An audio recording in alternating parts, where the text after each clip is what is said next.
that it believed naked and wild. America has been infused with religion since the day in 1630 when the Puritan John Winthrop, preparing to cross the Atlantic to found the Massachusetts Bay Colony, declared the New World the city upon a hill, spoken of by Jesus in the Gospel of Matthew. 359 years later, Ronald Reagan, during the last days of his presidency, would see in Washington's traffic jams that same vision, like a double exposure. A tall, proud city, built on rocks stronger than oceans, wind-swept, God-blessed.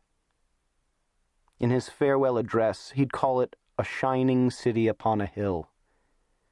This is a story about that imaginary place, so real in the minds of those for whom religion, politics, and the mythologies of America are one singular story, and how that vision has shaped America's projection of power onto the rest of the world.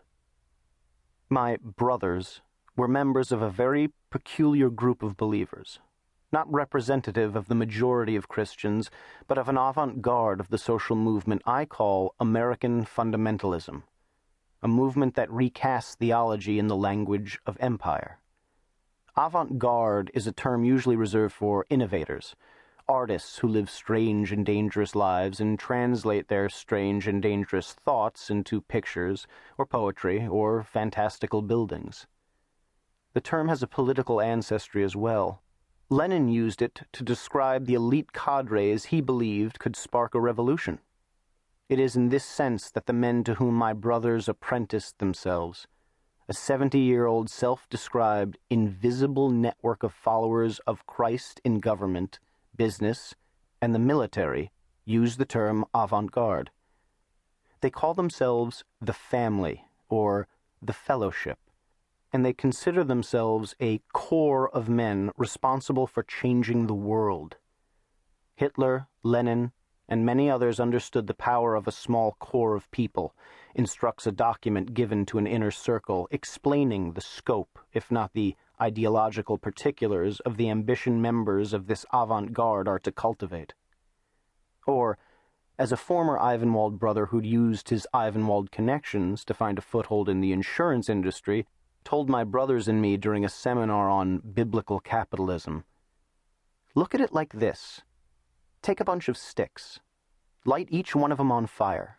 Separate, they go out. Put them together, though, and light the bundle.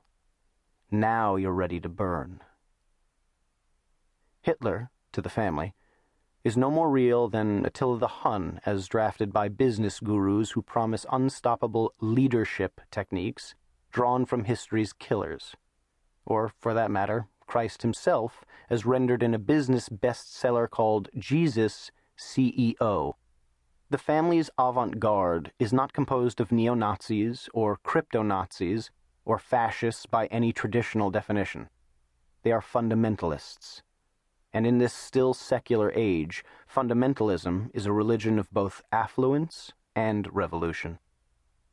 Fundamentalist is itself a relatively recent and much contested word, coined early in the last century by a conservative Baptist who wanted to clear away the confusion about what Christians, by his lights, were supposed to stand for.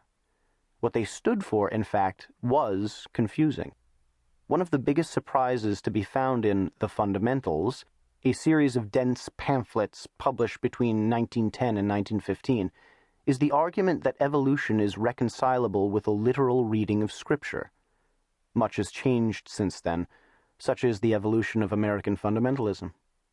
Imagine it traveling a path twisted like that of a Mobius strip, the visual paradox made popular in M.C. Escher's Optical Illusions, from liberation to authoritarianism. American fundamentalism's original sentiments were as radically democratic in theory as they have become repressive in practice. Its dream not that of Christian theocracy, but of a return to the first century of Christ worship, before there was a thing called Christianity.